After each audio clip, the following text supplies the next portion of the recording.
ஆண்டவரும் இரட்சகருமாயிருக்கிற இயேசு கிறிஸ்துவின் பரிசுத்தமுள்ள நாமம் மகிமைப்படுவதாக.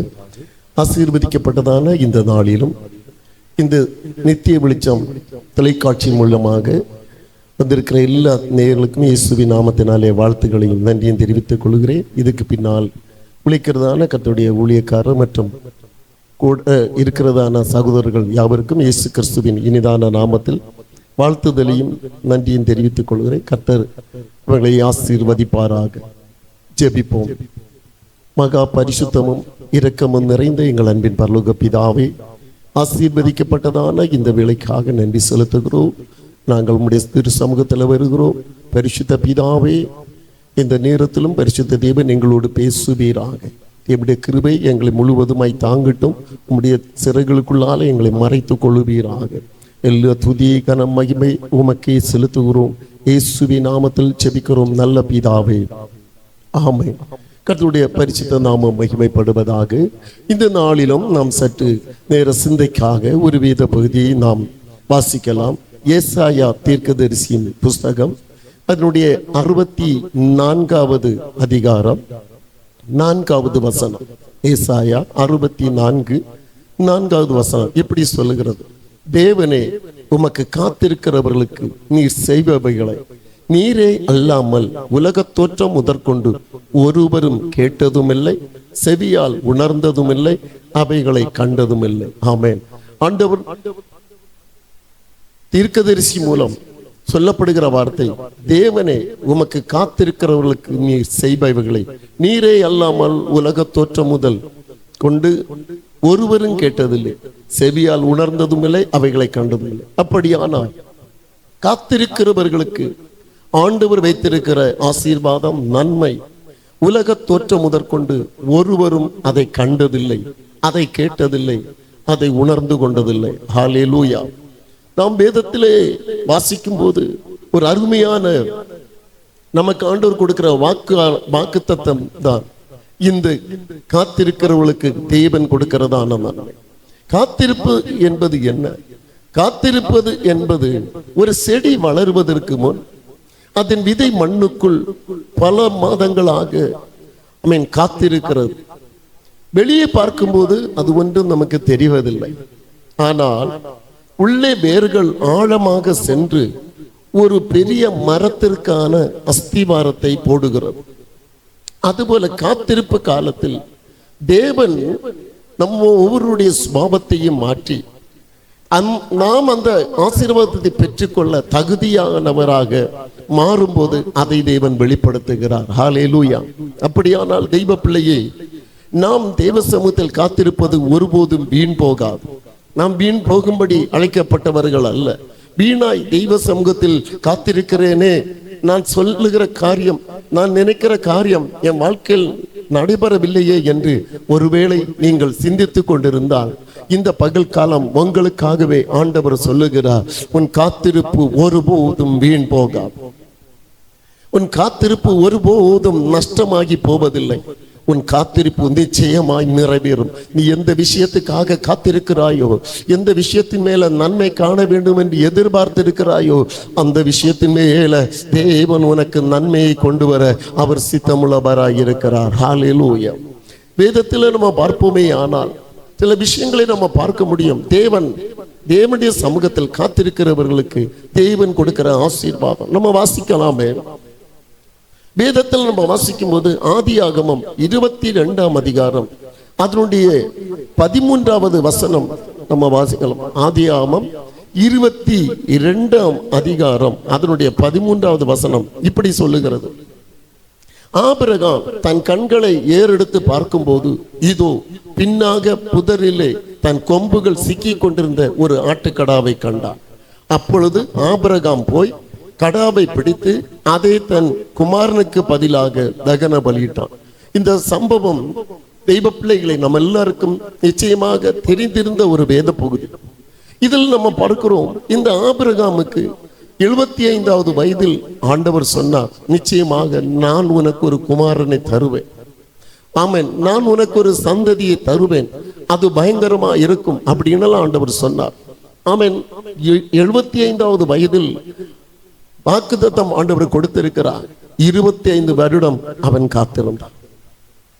நம்முடைய வாழ்க்கையில் அநேக இடைவெளி காத்திருப்பு வரும்போது நாம் பதறுகிறோம், நாம் பயப்படுகிறோம். ஆனால் இங்கே 25 வருடமாக ஒரு தேவ மனிதன் தெய்வ சமூகத்தில் காத்திருந்தான். எனக்கு நன்மை வரும், கர்த்தர் சொல்லி இருக்கிறாரே, ஆனால் அது நிச்சயமாய் நடக்கும் என்ற ஒரு எதிர்பார்ப்போடு காத்திருந்தான். 25 வருடம் தாண்டி 100வது வயதில் ஆண்டவர் அவருக்கு ஒரு குமாரனை கொடுக்கிறார். ஈசாக்கு என்கிறதான ஒரு குமாரனை கொடுக்கிறார். சந்தோஷமாய் அவர்கள் வாழ்ந்து கொண்டிருக்கிறார்கள். திடீரென்று ஆண்டவர் சொல்லுகிறார், உன் குமாரனை மோரியா மலையில் எனக்காக நீ பலி செலுத்து. அதை பார்த்த ஆபிரகாம் துவண்டு போகவில்லை, தளர்ந்து போகவில்லை. கர்த்தர் காத்திருக்க பண்ணினாரே, ஆனால் எனக்கு ஒரு தலைமுறையை கொடுத்தார். அந்த தலைமுறையை ஆண்டவர் கேட்பாரே, ஆனால் இன்னும் எனக்கு தர வல்லவர் என்பதை விசுவாசத்தோடு உணர்ந்தவனாய் அந்த மகனை மோரியா மலையில் கொண்டு போய் பலி செலுத்தும்படி கடந்து சென்றார். அங்க போய் பலி செலுத்தும் போது ஆண்டவர் சொன்னார், பிள்ளையாண்டான் மேல் உன் கை போடாதே, அவனுக்கு தீங்கு ஒன்றும் செய்யாது, நீ தேவனுக்கு பயப்படுகிறவன் என்பதை நான் இப்பொழுது அறிந்திருக்கிறேன். ஹல்லேலூயா. பிரியமானவர்களே, திரும்பி பார்க்கும் போது ஒரு புதரில் கொம்புகள் சிக்கப்பட்ட ஒரு ஆட்டுக்கடாவை கண்டார். நீங்கள் நன்றாக புரிந்து கொள்ள வேண்டும், இது அந்த நேரத்திற்கு ஆயத்தப்படுத்தப்பட்ட அவன் ஆட்டுக்கடா கிடையாது. ஹல்லேலூயா. ஏன் சொல்றேன்னா, இந்த ஆபிரகாம் பலி செலுத்த வருவதற்கு முன்பாகவே தேவன் அவனுக்காக ஆயத்தம் பண்ணி வைத்திருக்கிறார் ஒரு கடா. யோசிச்சு பாருங்களேன். நம்ம வாசிக்கிறோம், புதரில் கொம்புகள் சிக்கப்பட்டிருக்கிறது. ஒரு ஆட்டுக்கடா பிறந்த உடனே அதுக்கு கொம்பு இருக்காது. அப்படியானால் இது கொம்புகள் முளைக்க வேண்டுமே, ஆனால் ஒரு 2-3 வருடம் ஆக வேண்டும். 2-3 வருடம் தாண்டினாதான் அதுக்கு கொம்புகள், அதுவும் புதரில் சிக்க வேண்டிய அளவுக்கு கொம்புகள் வளர வேண்டுமே, ஆனால் சில வருடங்கள் ஆகும். வேதத்துல நம்ம வாசிக்கிறோம், கொம்புகள் புதரில் சிக்கி கொண்டிருந்தது. யோசிச்சு பாருங்களேன். அப்போ அன்றைக்கு பிறந்து விழுந்த குட்டி கிடையாது. ஆனால் தேவனுக்கு தெரியும், ஆபிரகாமுக்கு ஒரு மகன் பிறப்பான். அந்த மகனை மோரியா மலையில் பலி செலுத்த கடந்து வருவான். அதற்காக அந்த மகனை பலி செலுத்துவதற்கு அவன் மாற்றி ஒரு ஆட்டுக்கடாவை அதற்கு பதிலாக பலி செலுத்த வேண்டும். அதற்காக ஆபிரகாமுக்கு அவன் பிள்ளையை ஏற்படுத்தின ஆண்டவர் அதே நேரத்தில் அவனுக்காக ஒரு ஆட்டுக்கடாவை என் ஆண்டவர் ஆயத்தப்படுத்தினார். அப்படியானால் நிச்சயமாகவே நான் சொல்லுகிறேன், அவன் நமக்காக காலங்களுக்கு முன்னாகவே கர்த்தர் நமக்காக சிலவற்றை ஆயத்தப்படுத்தி வைத்திருக்கிறார். ஹல்லேலூயா. விசுவாசிக்கிற தெய்வ பிள்ளையே, நீ ஒருவேளை நினைத்து கொண்டு இருக்கலாம், எனக்கென்று எதுவும் இல்லை. நிச்சயமாக சொல்ல முடியும், ஆண்டவர் உனக்காக சிலதை ஆயத்தப்படுத்தி வைத்திருக்கிறார். அது ஒரு மனிதனுடைய கண்கள் காணவில்லை, ஒரு மனிதனுடைய இருதயத்தில் தோன்றல, ஒரு மனிதனுடைய எண்ணத்தில் வரல. ஆண்டவர் முற்காலங்களுக்கு முன்னாடியே அவன் உன்னையும் என்னை உருவாக்குவதற்கு முன்னாடியே ஆண்டவர் நமக்காக சிலதை ஆயத்தப்படுத்தி வைத்திருக்கிறார். நிச்சயமாக காலங்கள் கழியும் போது அது நம்முடைய முன்பாக கடந்து வரும். இன்றைக்கு தேவனுடைய வார்த்தையை கேட்டுக்கொண்டிருக்கிறேன் அன்பு தெய்வ பிள்ளையே, ஆமென். நீ கலங்கி போகாதே. உனக்காக சொன்னதை நிறைவேற்ற என் கர்த்தர் உனக்கு முன்பதாக வந்திருக்கிறார். ஹல்லேலூயா. பாருங்களே, ஆபிரகாம் விசுவாசித்தான், காத்திருந்தான். அப்ப காத்திருந்தது ஆண்டவர் கொடுத்தது ரொம்ப ஆசீர்வாதமா. அப்போ உடனே நமக்கு செய்கிறவர் அல்ல, காலங்களுக்கு முன்னாகவே ஆண்டவர் நமக்காக சிலதை ஆயத்தம் பண்ணி வைத்திருக்கிறார். ஆமென். காலங்களுக்கு முன்னாகவே ஒரு ஆட்டுக்கடாவை ஆமென் ஆபிரகாமுக்கு என்று ஆயத்தம் பண்ணி வைத்த தேவன் ஆமென் உங்களுக்காகவும் சில நன்மைகளை என் ஆண்டவர் ஆயத்தம் பண்ணி வைத்திருக்கிறார். அந்த ஆமென் ஆயத்தமானது நீ காத்திருக்கும் பட்சத்தில் ஆமென் அது உன்னுடைய பக்கத்தில் திரும்பி வரும் என்று ஆமென் பரிசுத்த தேவன் இந்த பகல் காலம் உங்களோடு பேசிக் கொண்டிருக்கிறார். ஹல்லேலூயா. ஆமென். மனித அறிவு சொன்னது அவன் 100 வயதில் அவனுக்கு பிள்ளை கிடைத்தது. அவன் மனித அறிவு சொன்னது இது நிச்சயமாய் ஆமென் நடக்க வேண்டிய காரியம் அல்ல. ஆனால் தேவன் சொன்னாரையானால் அவன் காலம் தாமதமானாலும் கர்த்தருக்கு தாமதம் அல்ல. ஆண்டவர் குறித்த நேரத்தில் அவன் உனக்காக சகலத்தையும் செய்து முடிப்பார். ஹல்லேலூயா. ஆமென். அவன் காத்திருந்தான். இன்றைக்கு ஏதோ ஒரு விஷயத்தில் நீங்கள் காத்திருப்பீர்களே, ஆனால் எனக்கு நிச்சயமாய் சொல்ல முடியும், உன் காத்திருப்பு வீண் போகா. பிரிய சகோதரி, பிரிய சகோதரா, உன் காத்திருப்பு வீண் போகாது. ஆமென். அவன் காத்திருந்தான். ஒரு ஈசாக்குக்கு மட்டுமல்ல, அவனுக்கு பின்னாடி ஒரு சந்ததியே உருவானது. பலி செலுத்த அவன் திரும்பி பார்த்த போது அவனுக்கு கிடைத்தது ஒரு ஆட்டுக்கடா, கொம்புகள் உள்ள ஆட்டுக்கடா. அப்படியானால் காலங்களுக்கு முன்னாகவே தேவன் நமக்கென்று அவன் சிலதை ஆயத்தப்படுத்துகிறான். அது ஒருவருடைய கண்களும் தெரிவதில்லை. வசனம் அப்படிதான் சொல்லுகிறது. ஒருவருடைய ஆமென். அது காத்திருக்கிறவர்களுக்கு நீர் செய்தவைகளை நீரே அல்லாமல் உலக தோற்றம் முதற்கொண்டு ஒருவரும் கேட்டதில்லை. தீபப்பிள்ளை, ஆண்டவர் உனக்கு வைத்திருக்கிற ஆசீர்வாதம், ஆண்டவர் உனக்கு வைத்திருக்கிற நன்மை, அது ஒருவரும் ஒரு காலமும் கேட்டதில்லை. அவர்கள் அவன் செவி கொண்டு அறிந்ததும் இல்லை, உணர்ந்ததும் இல்லை, கண்டதும் இல்லை. இன்னைக்கு இந்த வேளையில ஆண்டவர் உன்னோடு பேசிக் கொண்டிருக்கிறார். கர்த்தர் உங்களுக்கென்று சிலதை ஆண்டவர் ஆயத்தம் பண்ணி வைத்திருக்கிறார். நீ கர்த்தருடைய சமூகத்தில் காத்திருந்தால் அவன் பயப்படாமல் அவன் விசுவாசத்தோட காத்திருந்தால் அவன் கர்த்தர் உனக்காக ஆயத்தம் பண்ணி வைத்திருக்கிற சில நன்மைகள் உன் கண் முன்னாக வரும் என்று பரிசுத்த ஆண்டவர் இந்த பகல் காலம் உன்னோடு பேசிக் கொண்டிருக்கிறார். நீ விசுவசித்தால் அவன் தேவனுடைய மகிமையை காண்கிற அவன் நாட்களா இது மாறும். இரண்டாவது நம்ம பார்க்கும்போது அவன் நமக்கு தெரியும், யோசேப்பை குறித்து நமக்கு தெரியும். அவன் யோசேப்பின் சூழ்நிலை, அவன் அடிமையாக கொண்டு போகப்பட்டான். சிறு பருவத்தில் அவனுக்கு ஆண்டவர் தரிசனம் கொடுத்தார். அவனுக்கு ஒரு நம்பிக்கை இருந்துச்சு. என்ன தெரியுமா? நிச்சயமா அவன் நான் எல்லாரும் உயர்ந்த ஸ்தானத்தில் வருவேன் என்கிற ஒரு நிச்சயம் நம்பிக்கையும் இருந்துச்சு. ஆனால் சூழ்நிலை என்ன ஆகிட்டு, அவன் நாடு கடத்தப்படுகிறான். அது மட்டுமல்ல, நாடு கடத்தப்பட்டவன் அதே இடத்தில் சிறை கைதியாக அவமானத்தோடு சிறைச்சாலை செல்லுகிறான். சிறைச்சாலையில் இருந்தவன் மிகவும் துக்கம் அனுபவிக்கிறான், பாடு அனுபவிக்கிறான், வேதனை அனுபவிக்கிறான். அவன் ஒருவேளை அவன் நினைத்திருக்க கூடும், என் காத்திருப்பு வீணாய் போகுமோ. அவன் வாக்குத்தத்தம் பெற்றவன், தரிசனங்களை கண்டவன். இன்னைக்கு தரிசனத்துக்கும் என்னுடைய சூழ்நிலைக்கும் எந்த ஒரு அவன் நெருக்கமும் தொடர்பும் இல்லாம இருக்கிறது. ஒரு அடிமை போல வாழுகிறேன். இப்போது கெட்ட பெயரோடு சிறைச்சாலையில் அவமானம் அனுபவிக்கிறேன். இனி என்னுடைய வாழ்க்கையில் மாற்றம் வருமா? நான் பல வருடங்களாய் காத்திருக்கிறேனே ஒரு மாற்றத்துக்காக காத்திருந்தவன் கண்ணீரோடு கர்த்தருடைய சமூகத்தில் அமர்ந்திருக்கிறான். பிரியமான தீப பிள்ளை,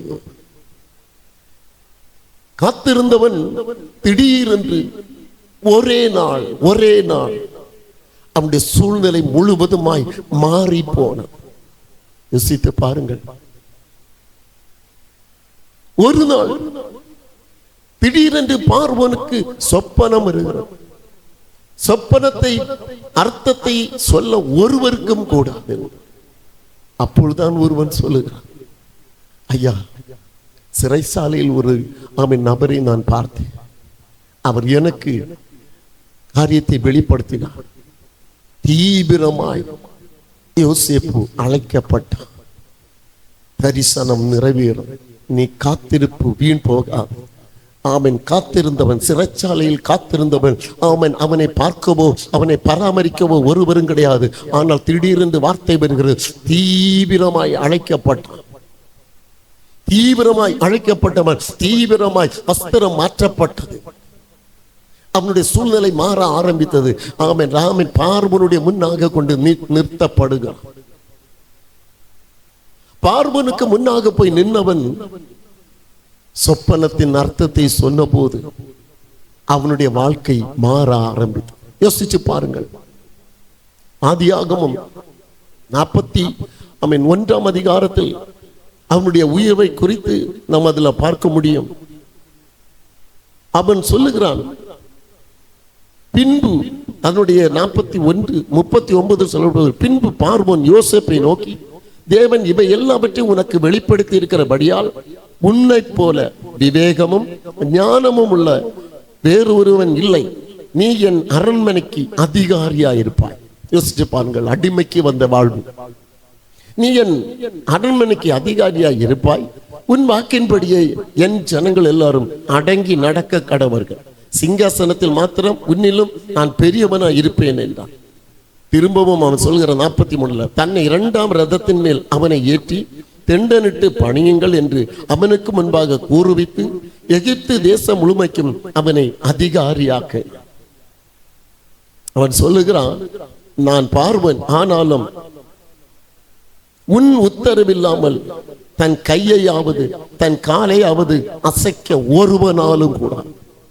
ஒரு தினத்தில், பிரிய தெய்வ பிள்ளையே, ஒரு தினத்தில் அவனுக்கு வந்த வாழ்க்கையின் மாற்றம். ஒரு நிறம் காத்திருந்தவனுக்கு ஆண்டவர் கொடுத்த மாற்றம். யாரும் நினைக்கல இப்படி ஒரு மாற்றம், இப்படி ஒரு உயர்வு, இப்படி ஒரு நிலைமை யோசேப்புக்கு வரும் என்று நினைக்கவில்லை. ஆனால் காத்திருந்தான். காத்திருப்பு வீண் போகா. கர்த்தர் உங்களோடு பேசியிருப்பாரே, ஆனால் கர்த்தருடைய சமூகத்தில் காத்திருங்கள். கர்த்தர் உங்களோடு ஏதாவது சொன்னாரே, ஆனால் கர்த்தர் சமூகத்தில் காத்திருங்கள். உனக்காக உங்களுக்காக ஆயத்தம் பண்ணினதே நிச்சயமாய் உங்கள் கண்கள் காணும்படி என் கர்த்தர் கிரியை செய்வார். பக்தன் அன்பு ஊழியக்காரர் இப்படி பாடும்போது இப்படி அவர் பாடல் வரி சொல்லுவார், உனக்காக ஆயத்தம் பண்ணினதை நிச்சயமாய் உன் கண்கள் காண செய்வார். விசுவாசத்தோட நம்புங்கள், ஆண்டவர் உங்களுக்காக ஆயத்தம் பண்ணினதை உங்கள் கண்கள் காண போகிறது. ஒருவேளை உங்களுக்கு தலைமுறை இல்லாம இருந்திருக்கலாம், ஆனால் கர்த்தர் நிச்சயமாக உங்களுக்கு சொன்னாரே, ஆனால் உங்கள் ஹல்லேலூயா வாழ்க்கையில அது நிறைவேற போகிற காலம். ஆமென். உலக தோற்றம் முதல் முதற்கொண்டு ஒருவரும் உங்களுக்கு கண்டு ஆண்டவர் வைத்திருக்கிற அறியவில்லை. நிச்சயமாய் அது ஒரு காலத்தில் வெளிப்பட ஆரம்பிக்கும். ஒரு தினத்தில் அடிமைத்தனத்தில் சிறைச்சாலையில் கிடந்தவனுடைய வாழ்க்கை தலையிலாகுமா? அவனை சிறைச்சாலைக்கு அனுப்பினவர்கள் கூட அவன் முன்னால வந்து கை கட்டி நிற்க வேண்டிய அளவுக்கு ஒரு உயர்வை என் தேவன் அவனுக்கு கொடுத்தாரே. ஆனால் நிச்சயமாய் தெய்வ பிள்ளையே, நம்முடைய வாழ்க்கையிலும் என் கர்த்தர் நமக்கு அல்லேலூயா சில நன்மைகளை ஆண்டவர் வைத்திருக்கிறார். நிச்சயமாய் அது நிறைவேறும். அதுதான் பக்தன் இப்படி பாடினார், எனக்காக ஆயத்தம் பண்ணினதை என் கண்ணால் காண செய்வி, எனக்காக ஆயத்தம் பண்ணினதை என் கண்ணால் காண செய்வி, நீ செய்ய நினைத்தது தடைபடாது, எனக்காக யாவையும் செய்யும் தேவனே. ஹல்லேலூயா. அப்ப கர்த்தர் நமக்கு செய்ய நினைத்தது நிச்சயமாய் தடைபடாது. நமக்காக ஆமென் ஆண்டவர் ஆயத்தம் பண்ணினது இன்னும் ஹல்லேலூயா ஆண்டவர் அதை வெளிப்படுத்தி தரப்போகிறார். எந்த விஷயத்துக்காக காத்திருக்கிறாயோ என் அன்பு தெய்வ பிள்ளையே, அதே விஷயம் ஆமென் உங்கள் கண்களால காண என் ஆண்டவர் கிருபை செய்வார். நிச்சயமாய் உங்கள் கண்கள் காணும். நிச்சயமாய் உங்கள் கண்கள் காணும்.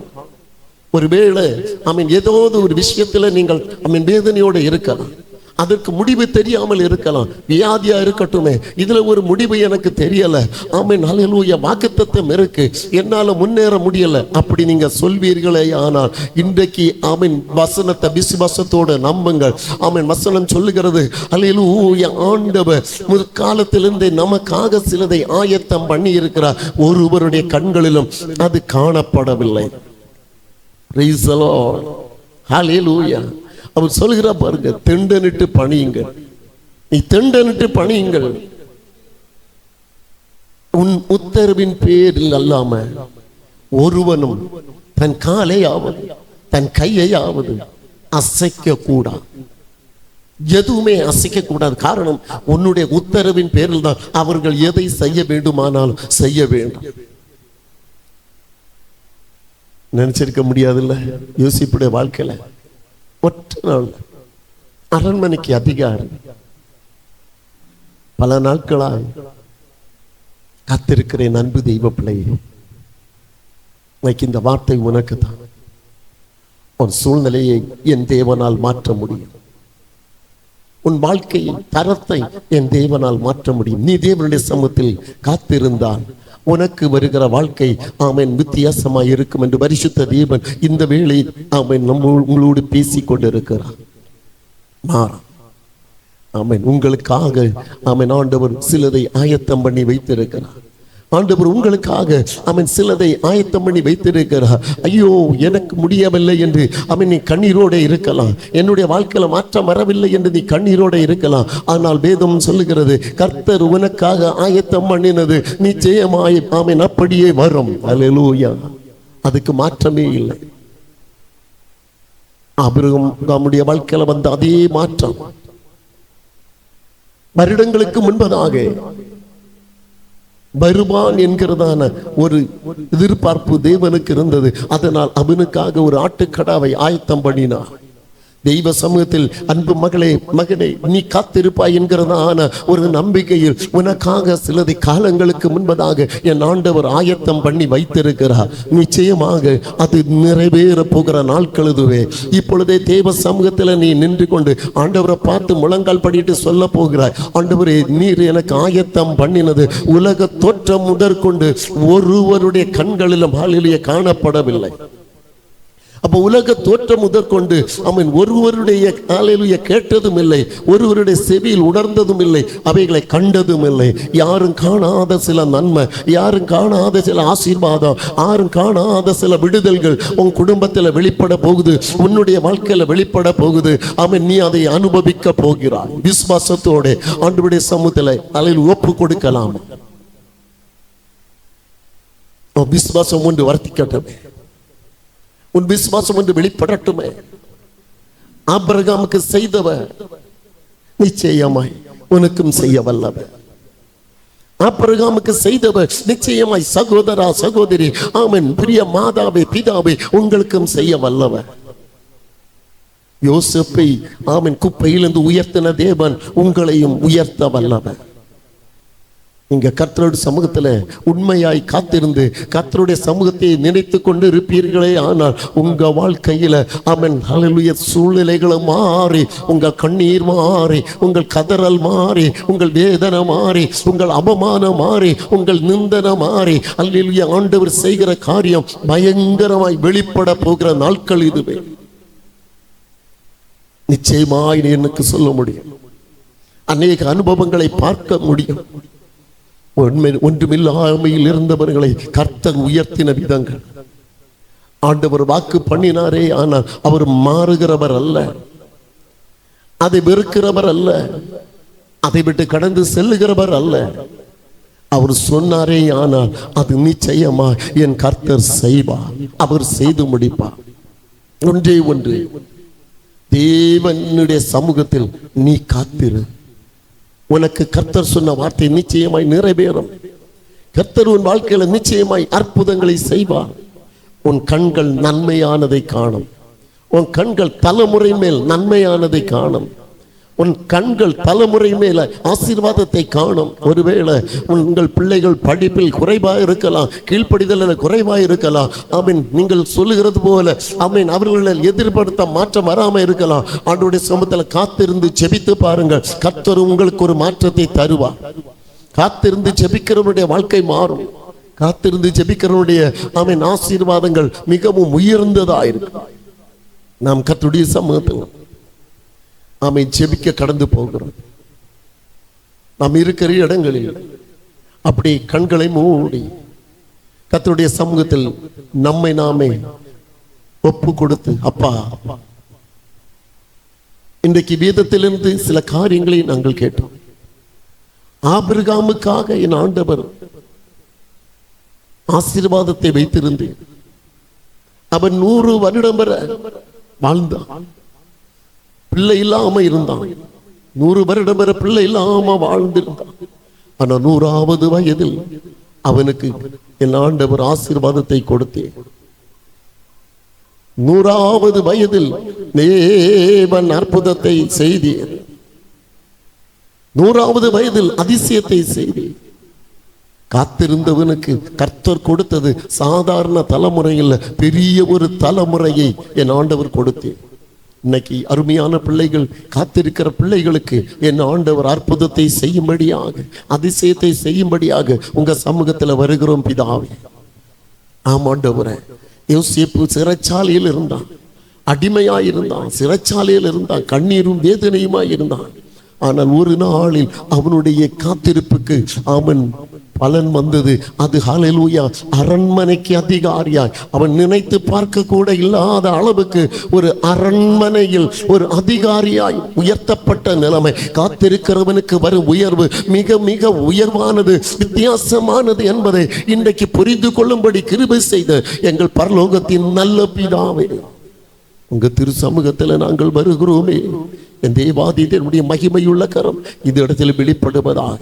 அன்பு பிள்ளைகளோடு தேவன் இடைப்படும் கிருபையினால் மூடும் ஆண்டவரே, காத்திருக்கிற விஷயத்தில் ஒரு சேத்தை உடைய பிள்ளைகள் கண்டுகொள்ள என் ஆண்டவர் கிருபை செய்யும்படியாக ஜெபிக்கிறேன். எல்லா துதி கன மகிமை எல்லாம் ஒருவருக்கே நாங்கள் செலுத்துகிறோம். இயேசுவின் இனிதான நாமத்தில் ஜெபிக்கிறோம் எங்கள் ஜீவனுள்ள நல்ல பிதாவே. ஆமென், ஆமென், ஆமென். கர்த்தர் உங்களை ஆசீர்வதிப்பாராக.